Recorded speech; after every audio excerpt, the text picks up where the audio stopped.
Hello, and welcome to the show. Psychiater here with another LEGO review, and today we're getting back into those MICROFIGHTERS Series 2. This is the last two of the series. I wanted to cover them for you. As you can see, we've got a couple of sets for you today, 75075 and 75076. Let's go ahead and take a look at what you get in these boxes.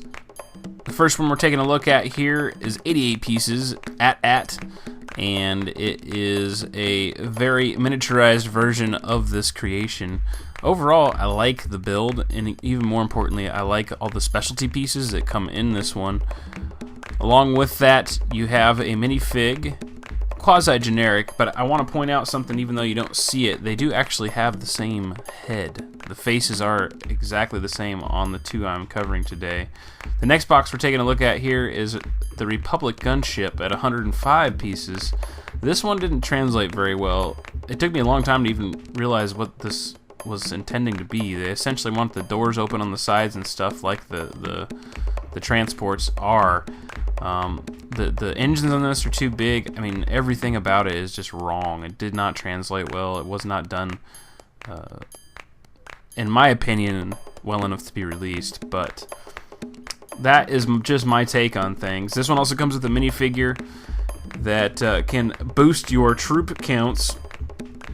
And that's basically the main reason for covering these guys. Is yes, they are a series, and yes, they are a limited one at that. So if you wanted to pick up something that was fairly inexpensive to collect, picking up the MICROFIGHTERS series, now that there are two of them, and a good way to have a collection of some sort to do with LEGO.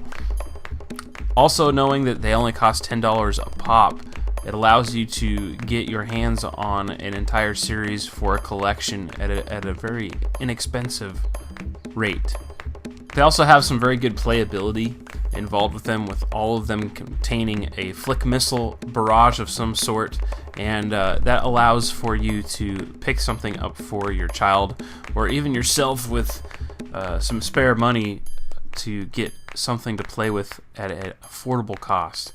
And averaging out to about 90 pieces per set, I think they're good value for what you get. $10.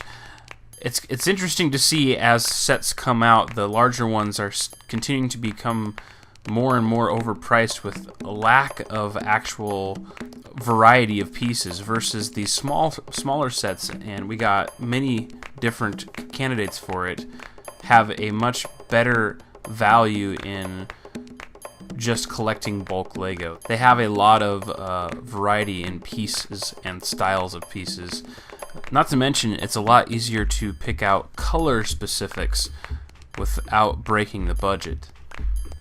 There is no builder's pick for this one. As I said, for these, they don't really have a good amount of certain colors or anything like that specifically, but as usual, the collector's pick for this has to be the minifigures. I've talked about this before, but I will say it again. You on average spend between $3 and $5 to pick up a minifig, depending on where or how you get a hold of it. And in this set, you get $10, you get a minifig, and you get some Legos. I think it's a good value, especially if you're looking for a specific style of minifig that you can get in one of these. You can buy them in mass quantity and make yourself an army or what have you. I did have an issue with the faces being the same in these two pieces, and I haven't paid too much attention to the other ones. The face might be the same in one or more of the other in this series as well.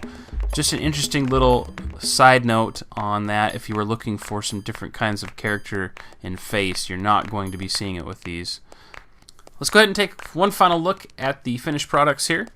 We've got the AT-AT and the Republic gunship. I think the AT-AT is a great representation of a microfighter. It is also a great representation of the AT-AT it was intended to be.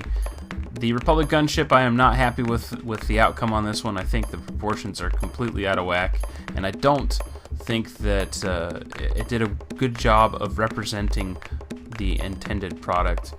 But at $10 a piece, these are still a great deal, and I think if you are interested in the Star Wars stuff, particularly in the LEGO, it's worth picking them up. If you have any comments, requests, or suggestions, or anything you'd like to see me review, please leave a comment down below, and I will see what I can do for you. As usual, folks, thanks for watching. Don't forget to like and subscribe, and I will see you next time.